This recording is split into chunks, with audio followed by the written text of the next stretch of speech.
Ciri-ciri orang yang mengejar akhirat. A'udzubillahi minasyaitonirrajim. Innallaha ashtara minal mu'minina anfusahum wa amwalahum bi anna lahumul jannah. Sesungguhnya Allah Subhanahu wa taala akan membeli pengorbanan seorang mukmin baik berupa korban harta dan nyawa dengan harga surga. Kurang apa orang Indonesia ini? Jumlahnya mayoritas. Alhamdulillah, mereka mengapresiasi dakwah Islam dengan sangat hebat. Hebat sekali dakwah kita, mungkin melebihi dakwahnya di zaman para sahabat Nabi sallallahu alaihi wasallam. Di mana-mana ada dakwah, di mana-mana ada kuliah tentang keislaman, kuliah tentang agama. Di mana-mana ada channel dakwah. Tapi ternyata bagaimana potret umat Islam di Indonesia? Kita ini mayoritas, kita ini semuanya bergerak untuk kemajuan umat Islam. Tapi faktanya kita makin mundur, melemah dan melemah. Kita negeri mayoritas, kadang-kadang kita ridha dipimpin oleh minoritas. Katakanlah non-muslim, malah banyak pendukungnya. Na'udzubillahi min dzalik. Bagaimana mungkin seorang mukmin dan muslim yang mayoritas ridha dan rela dipimpin oleh orang yang tidak seagama dengan kita? Padahal Allah Subhanahu wa taala berfirman, "Ati Allah wa ati'ur Rasul wa ulil amri minkum." Taatilah Allah dan taatilah Rasulullah dan pemimpin ataupun umara pemerintah yang termasuk kelompok kalian sama-sama.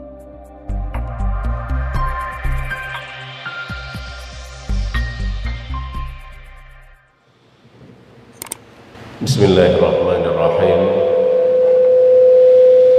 Assalamualaikum warahmatullahi wabarakatuh. Alhamdulillah rabbil alamin, wa bihi nasta'inu ala umuri dunya waddin. Assalatu wassalamu ala sayyidil mursalin Muhammad wa ala alihi wa sahbihi ajmain, amma ba'du. Alhamdulillah, banyak yang harus kita syukuri di pagi hari yang berkah ini.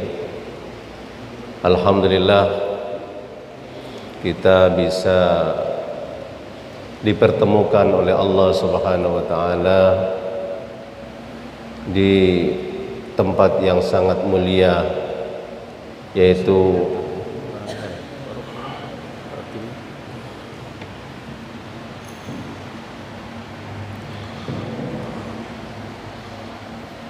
Baitullah, rumah Allah di atas bumi ini, yang mana tempat yang terbaik untuk dijadikan tempat kita bersua, bertemu dalam acara beribadah kepada Allah Subhanahu wa taala, menunaikan salat subuh berjamaah. Alhamdulillah.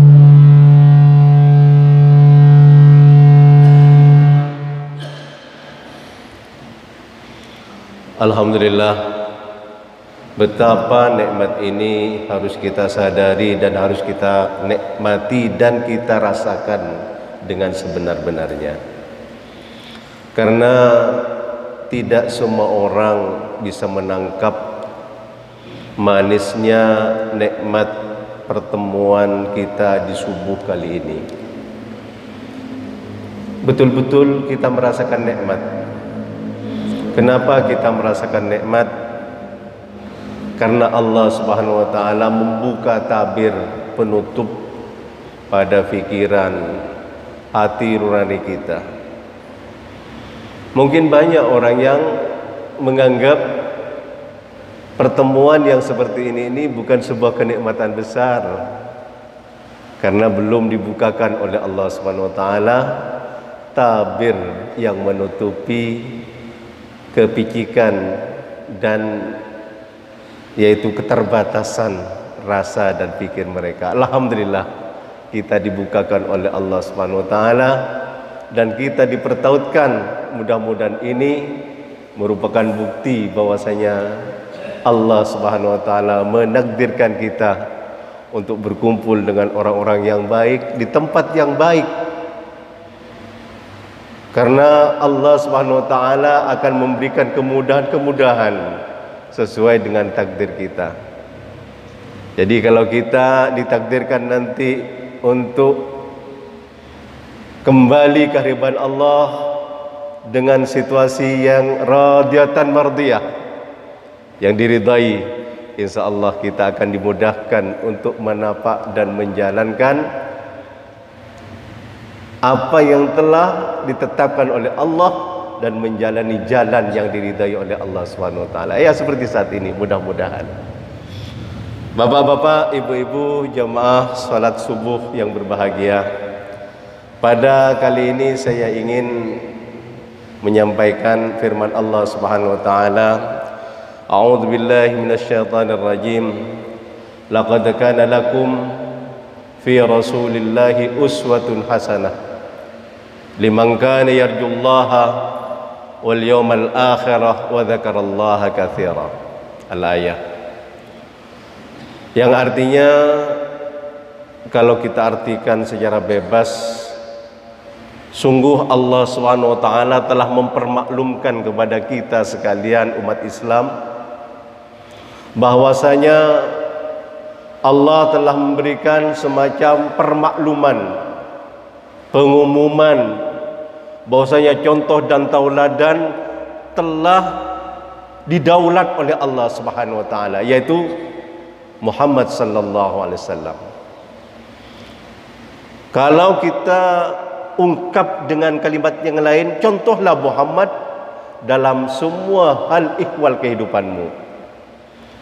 Dari yang sekecil-kecilnya, dari yang bersifat pribadi, keluarga, masyarakat, politik, berekonomi, dan lain sebagainya, dari A sampai Z, contohlah Muhammad.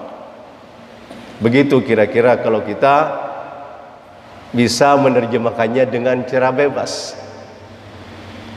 Tetapi siapa, kata Allah Subhanahu wa taala, yang bisa mencontoh Muhammad?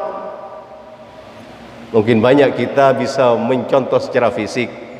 Oh, Nabi itu sunnahnya begini, pakaiannya begini, ya, serbannya begini, ya, sehari-harinya Nabi begini dan begitu, dan banyak lagi yang kita tiru. Dan mungkin saat ini apresiasi tentang mencontoh sunnah Nabi sallallahu alaihi wasallam sangat semarak sekali saat ini, ya. Malah kita dari saking semaraknya kadang-kadang cekcok. Ada yang klaim saya lebih nyonah, ada yang mengklaim saya lebih, dan saya lebih, dan seterusnya. Tapi Allah Subhanahu wa taala memberikan semacam persyaratan kepada kita, bukan seperti itu syarat orang yang bisa mengikuti Nabi sallallahu alaihi wasallam. Bukan seperti itu syarat masyarakat untuk bisa mengikuti Nabi sallallahu alaihi wasallam. Bukan penampilan-penampilan fisik saja, tidak. Tapi Allah tegaskan, liman kana yarjullah, mereka yang memiliki keikhlasan, karakter ikhlas dalam kehidupannya. Boleh Anda mengikuti cara Nabi sallallahu alaihi wasallam berbicara, boleh, dan itu sangat diharapkan. Boleh kita meniru Nabi sallallahu alaihi wasallam dalam berpakaian, boleh, dan sangat dianjurkan. Tetapi yang lebih penting, kita harus fokus bagaimana syarat untuk bisa mengikuti Nabi sallallahu alaihi wasallam. Nomor satu itu kita harus memiliki keikhlasan. Yarjullah, kita berharap ridha Allah Subhanahu wa taala. Ini karakter utama yang harus dimiliki. Semua dari siapa saja yang menyatakan dirinya seorang muslim, seorang mukmin, apalagi bertakwa, siap untuk mendasari karakter kehidupannya dengan keikhlasan lillahi ta'ala. Yarjullah, berharap ridha Allah. Ini sekarang yang kita rasakan sangat jarang sekali menjadi karakter kita. Banyak kita ini dibumbu-bumbui dengan tujuan dan maksud yang terselubung dan tersembunyi. Kita ingin menjadi pemimpin, tidak ikhlas, tidak untuk berharap ridha Allah. Mungkin jargonnya, saya ingin memperjuangkan kepentingan rakyat, kepentingan umat, kepentingan Islam, li'ilai kalimatillah, tapi ujung-ujungnya memperkaya diri. Ya, ujung-ujungnya ketahuan nanti untuk apa dia. Dia seakan-akan menjadi rijalud dakwah, orang yang dengan gegap gempita menyuarakan dakwah di mana-mana, tapi ternyata ujung-ujungnya untuk ketenaran dan kemasyhuran, jauh dari keikhlasan. Ikhlas bersih dari tujuan apa-apa kecuali berharap ridha Allah. Adapun ridha Allah itu tidak bisa didapat kecuali dengan tauhid yang murni. La ilaha illallah, la ma'budu bihaqqin illallah. Saya tidak mau beribadah kecuali kepada Allah. Saya tidak mau taat kecuali kepada Allah. Saya tidak mau apa-apa mengabdi kepada siapapun kecuali kepada Allah Subhanahu wa taala. Inilah sebenarnya la ilaha illallah. Inilah namanya yarjullah, berharap ridha Allah Subhanahu wa taala. Bapak-bapak, ibu-ibu yang dirahmati Allah, yang kedua syarat untuk bisa mengikuti Rasulullah Muhammad sallallahu alaihi wasallam wal yaumal akhir. Dia berharap dalam kehidupannya untuk mendapatkan kebahagiaan akhirat. Banyak orang yang bisa mengklaim saya ikhlas. Oke, kita terima dia ikhlas. Tetapi bukti yang kedua ini harus lebih faktual, lebih nyata. Wal yaumal akhir, dia betul-betul berkarya, berbuat, bertingkah, berperilaku untuk mencari kebahagiaan akhirat, li ajlil jannah, untuk mendapatkan surga Allah Subhanahu wa taala. Bapak-bapak dan ibu-ibu, boleh kita mengatakan saya hidup untuk akhirat, saya hidup bercita-cita masuk surga, tetapi ada tanda-tanda orang yang hidup untuk akhirat. Allah Subhanahu wa taala berfirman dalam sebuah ayat yang menegaskan tentang ciri-ciri orang yang mengejar akhirat. Sebagaimana firman-Nya, A'udzubillahi minasyaitonir rajim. Innallaha ashtara minal mu'minina anfusahum wa amwalahum bi anna lahumul jannah. Sesungguhnya Allah Subhanahu wa taala akan membeli pengorbanan seorang mukmin, baik berupa korban harta dan nyawa, dengan harga surga. Jadi ciri-ciri orang yang mengeluarkan sebuah statement saya hidup untuk akhirat, maka dia harus dibuktikan dia gemar berkorban. Dia gemar untuk selalu, yaitu memberikan apa yang paling baik yang ada pada dirinya untuk Allah, untuk umat, untuk agama ini. Ini yang penting harus kita miliki. Karena banyak dari kita ini menjadikan agama ini sebagai jembatan untuk mendapatkan kesuksesan pribadi. Ini yang banyak. Dia tidak sukses melalui ini, tidak sukses melalui itu, akhirnya memilih jalur agama. Naudzubillah. Ini adalah sebuah penipuan. Walaupun dia potretnya mencontoh Rasulullah, tapi dia akhirnya akan kecewa, tidak akan mendapatkan apa-apa. Ya, faktanya seperti kita umat Islam Indonesia. Kurang apa orang Indonesia ini ya? Jumlahnya mayoritas. Alhamdulillah, mereka mengapresiasi dakwah Islam dengan sangat hebat.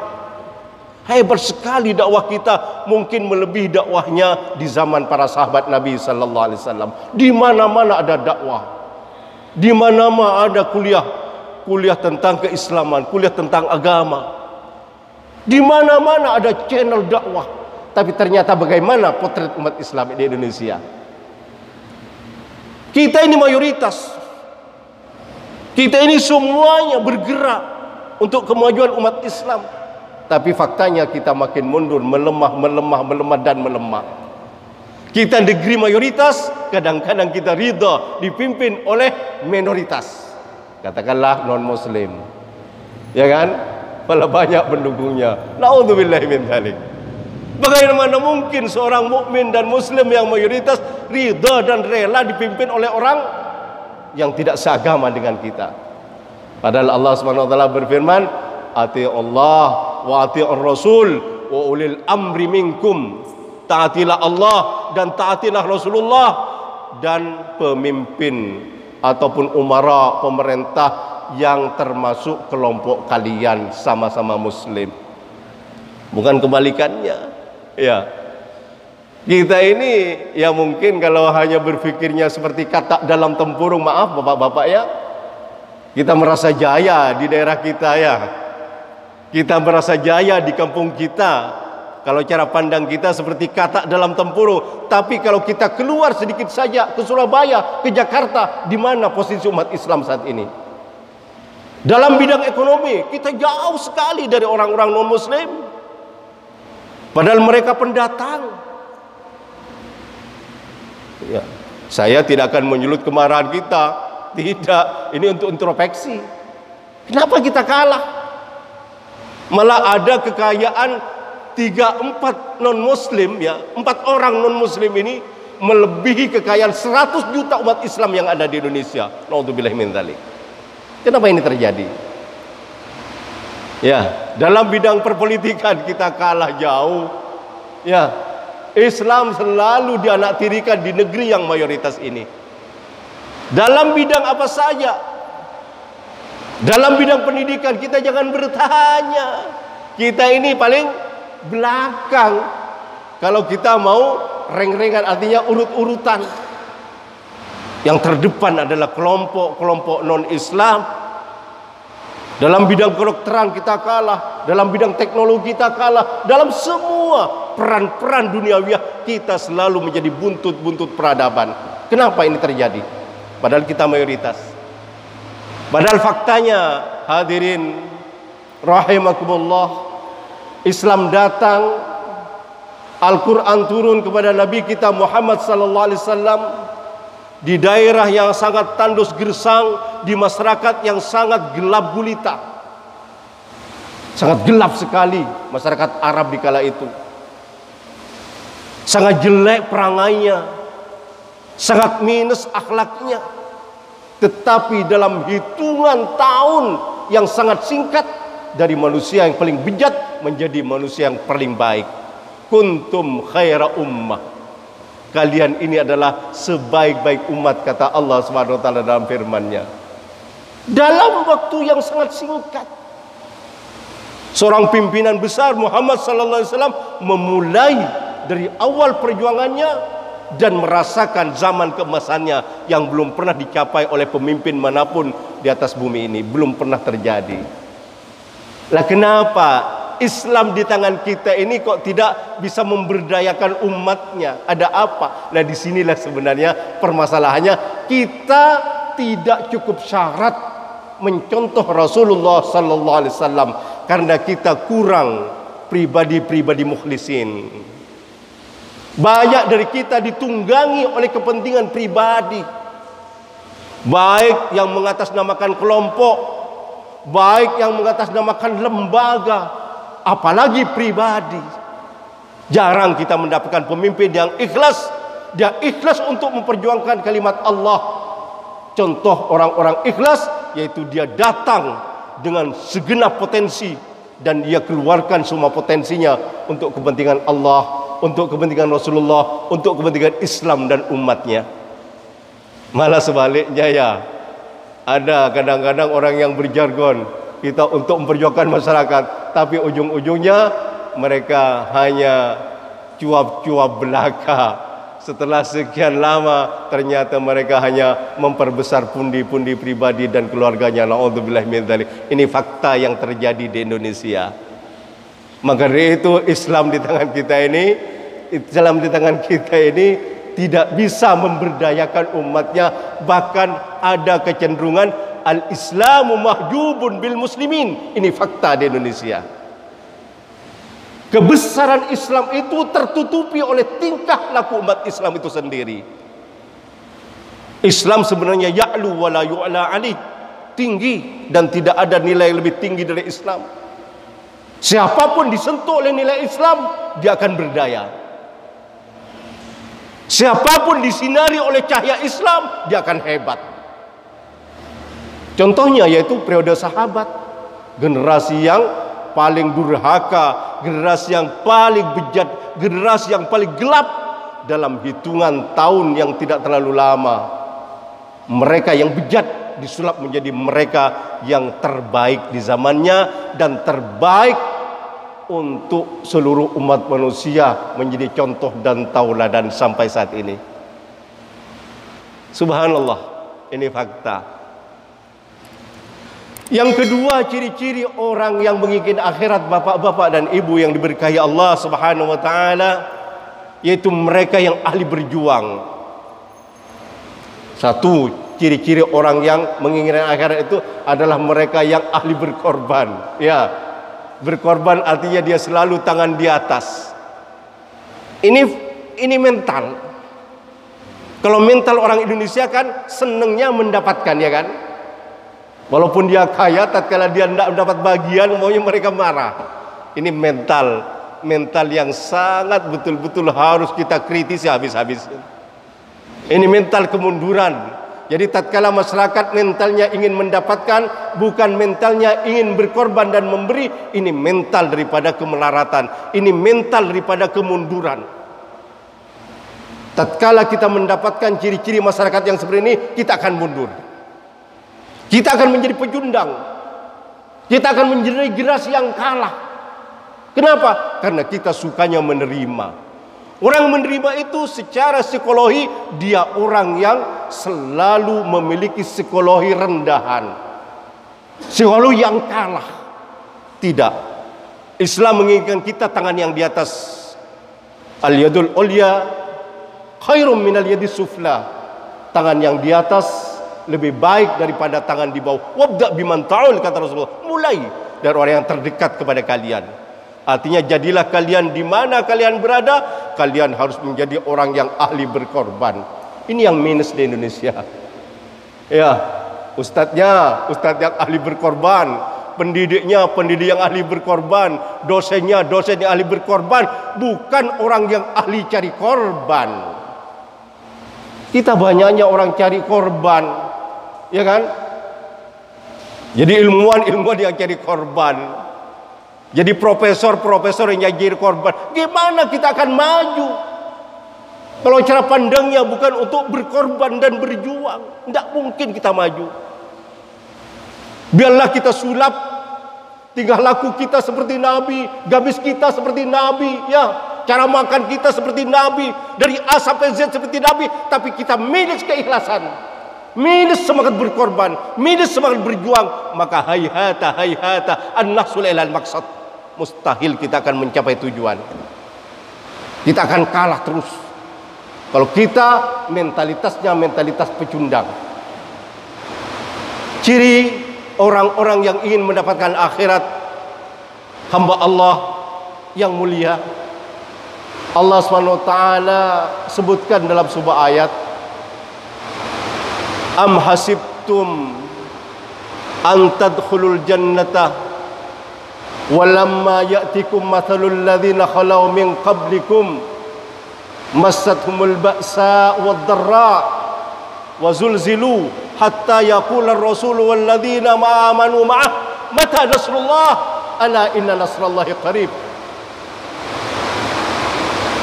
Allah SWT berfirman tentang ciri-ciri orang yang bercita-cita mendapatkan akhirat, bukan bercita-cita ingin sukses dunia. Maaf.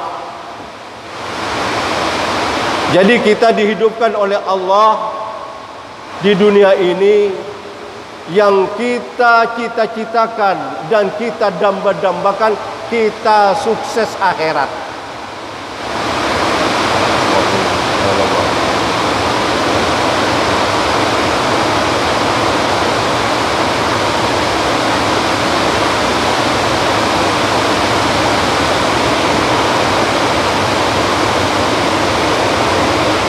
Jadi bapak-bapak dan ibu-ibu ya, jadi Allah menghendaki kemenangan itu tidak akan dicapai kalau cita-citanya umat Islam ini cinta dunia dan sukses dunia. Tidak mungkin kita akan mencapai kebesaran Islam, kebesaran umat Islam. Jadi sekali lagi saya tegaskan, maaf ya, agak terganggu dengan suara rintik hujan, tapi ini berkah ya. Kita sudah lama tidak mendapatkan siraman rizki dari Allah Subhanahu wa taala. Alhamdulillah di pagi hari ini kita mendapatkan siraman rizki dari Allah, turun hujan dari langit. Alhamdulillah. Ya, alhamdulillah. Jadi bapak-bapak dan ibu sekalian, jadi ciri-ciri masyarakat pemenang, ciri-ciri daripada masyarakat yang akan unggul, ya,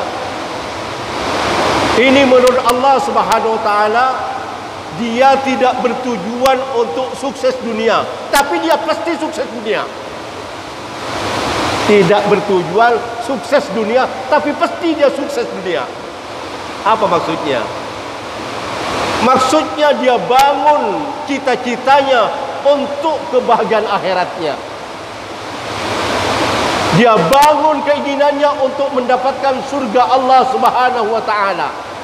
Dia tidak pernah bercita-cita dan membangun kebesaran kerajaan dunianya.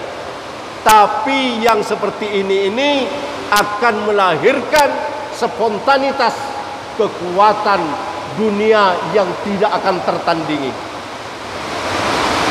Tapi tatkala kita ingin membangun kehidupan dunia ini untuk membangun kebesaran dunia kita, untuk membangun kerajaan dunia kita, maka kita akan lemah di dunia, dan di akhirat kita juga akan tidak mendapatkan apa-apa.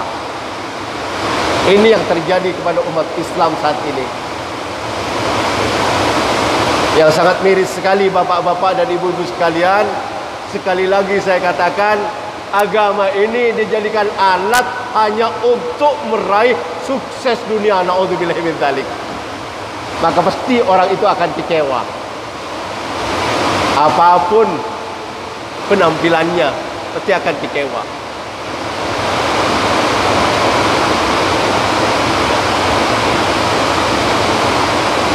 Jadi Allah Subhanahu wa taala menegaskan dalam ayat yang kedua ini, apakah kalian ini yakin akan masuk surga karena salat kalian, karena puasa kalian? Begitu mungkin penafsiran secara bebas. Walamma ya'tikum mathalul ladzina khala min qablikum, padahal belum datang kepada kamu situasi sebagaimana yang telah dirasakan oleh orang-orang sebelum kamu. Orang-orang sebelum kamu itu unggul, menjadi pemenang di zamannya, menjadi terhormat di zamannya. Mereka mengalami berbagai macam pahit getirnya perjuangan.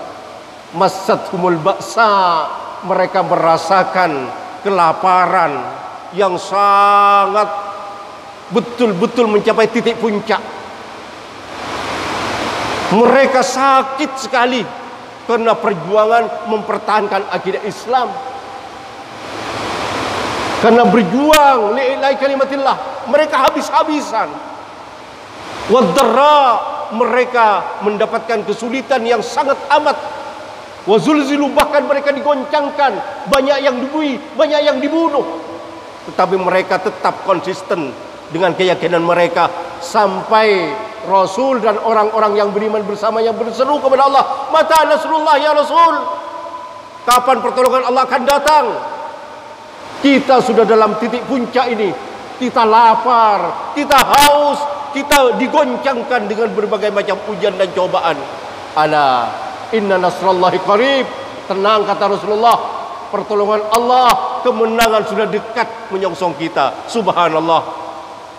Dalam jangka hitungan tahun yang sangat fantastik, periode Madinah 13 tahun itu periode tauhid. Periode Mekah 13 tahun itu periode tauhid.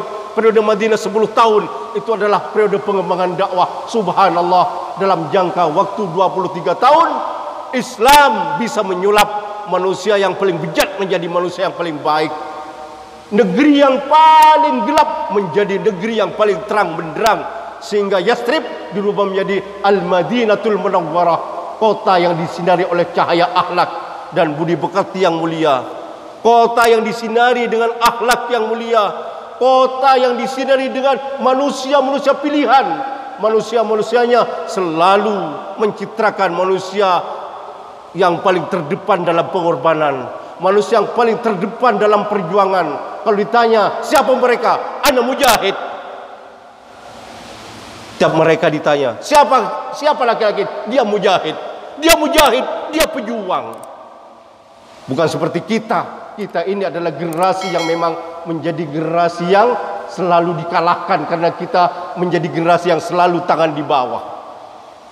Tidak mau kita menjadi manusia-manusia pilihan yang selalu memiliki karakter berjuang, berkorban li ala kalimatillah, ikhlasan li talabi ridallah, ikhlas mencari ridha Allah Subhanahu wa taala. Inilah sebenarnya permasalahan kita saat ini. Kita sudah cukup, ilmu kita sudah subhanallah, kita piawai sekali, pintar-pintar kita.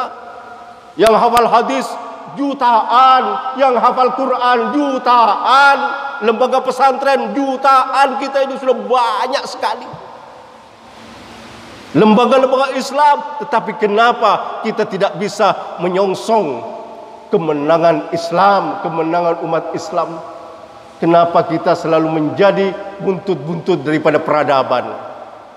Yang terakhir, bapak-bapak dan ibu sekalian dirahmati Allah, kalau kita ingin menjadi generasi pemenang sebagaimana karakter daripada Islam, wa dzakarallaha katsira, kita selalu inten zikrullah. Ini generasi yang betul-betul bisa menyongsong kemenangan. Dia menginginkan, yaitu selalu inten berhubungan dengan Allah Subhanahu wa taala di mana saja dia berada, selalu berhubungan dengan Allah Subhanahu wa taala hatinya. Connect terus. Fadhkuruni adzkurkum, kata Allah, ingatlah kamu kepadaku, niscaya aku selalu ingat kepadamu. Perlindungan Allah akan datang bertubi-tubi kepada kita tatkala kita selalu connect dengan Allah Subhanahu wa taala. Tapi bukan hanya connect saja, ini merupakan prinsip terakhir. Tapi prinsip yang pertama, kita harus mencitrakan manusia yang ikhlas. Yang kedua, kita mencitrakan manusia yang ingin akhirat. Bukti daripada akhirat itu kita adalah pejuang, kita ahli berkorban. Bukan sebaliknya, kita yang selalu minta agar diperjuangkan, kita selalu minta agar difasilitasi. Bukan kita yang beri fasilitas kepada umat ini. Akhirnya terjadilah yaitu peran-peran yang sangat naif pada umat ini. Pemimpinnya minta pengorbanan, dai-nya minta pengorbanan, kiainya minta pengorbanan, ustadznya minta pengorbanan. Bukan ustadz yang ahli berkorban, bukan kiai yang ahli berkorban, bukan pemimpin yang ahli berkorban. Akhirnya faktanya kita seperti ini saat ini. Jangan salahkan umat yang lain, jangan salahkan setan. Setan memang tugasnya adalah menyesatkan diri kita. Kita telah diberikan oleh Allah SWT jalan. Kita sekarang, ayo kita berubah. Ayo kita berubah. Pertanyaan yang terbesar mungkin ada di benak hadirin sekalian. Apakah tatkala kita menjadi seorang yang mukhlisin, seorang yang ikhlas, seorang yang ahli berjuang, ahli berkorban, dan selalu kontak dengan Allah Subhanahu wa taala, connect dengan Allah Subhanahu wa taala, kita akan menjadi miskin? Jawabannya tidak. Ini ajaran Allah Subhanahu wa taala, ini fakta yang sudah diberikan contohnya dalam sejarah. Umat akan menjadi terdepan, umat akan menjadi pemenang tatkala masyarakatnya dibangun dengan dasar keikhlasan, dibangun dengan suka mencapai akhirat, sehingga dunia adalah tempat untuk berkorban, tempat untuk berjuang. Dunia ini menjadi banjir kebajikan-kebajikan, bukan seperti sekarang. Dunia di antara umat Islam sekarang ini banjir dengan ketidakada kepastian, banjir dengan kekhawatiran, banjir dengan ketakutan. Kemana-mana kita takut, kemana-mana kita khawatir. Kenapa? Karena faktor tadi, kita sudah minus keikhlasan, kita sudah minus pejuang, kita sudah minus orang-orang yang ahli berkorban. Yang banyak dari kita orang-orang yang cari korban dan seterusnya. Demikianlah yang bisa saya sampaikan. Ini mungkin sebagai kritisi untuk diri kita sendiri ya. Tuba liman syaghalahu aibu ainu yubinnas. Beruntung orang yang selalu sibuk yaitu mengadakan evaluasi terhadap dirinya sendiri, bukan mengkritisi dan mengevaluasi orang lain. Tidak, ini kesalahan kita. Ini kesalahan kita. Ayo kita bangun dari yang terkecil, dari pribadi kita. Bangunlah keikhlasan. Bangunlah semangat perjuangan, semangat berkorban.